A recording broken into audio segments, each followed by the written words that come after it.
Si vous voulez voir la gloire des montagnes, il vous faut aller de crête en crête et de pic en pic. Si vous contemplez un pic d'un seul côté, vous ne pouvez pas en découvrir la véritable beauté. Même si vous vous trouvez devant une montagne de faible altitude, il est nécessaire que vous l'escaladiez et que vous la contourniez de toutes parts pour en voir toute la beauté. On peut comparer le salut du Seigneur Jésus-Christ à une haute chaîne de montagnes, comprenant des pics plus élevés que les sommets les plus importants.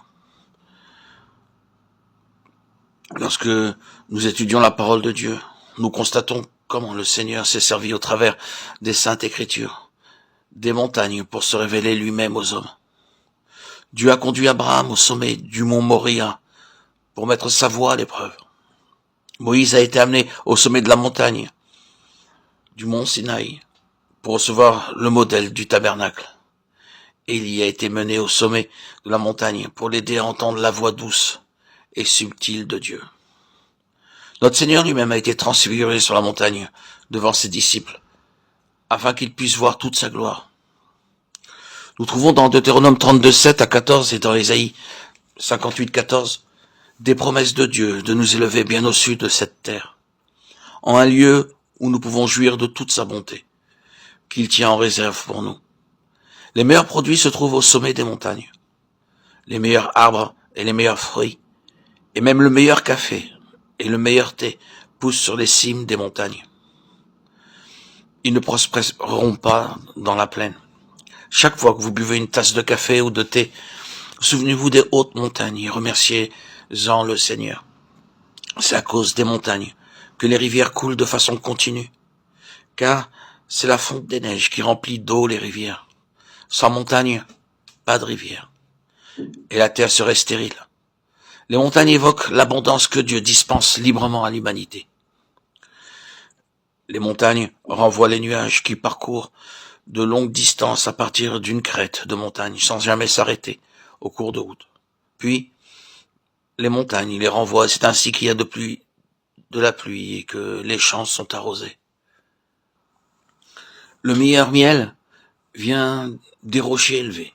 L'huile qui provient du rocher le plus dur est la meilleure. Il ne s'agit pas ici de l'huile consommée par les voitures automobiles, mais de l'huile utilisée en cuisine. Le verset 13 du chapitre 32 du Deutéronome met en évidence la fertilité des montagnes de la terre promise.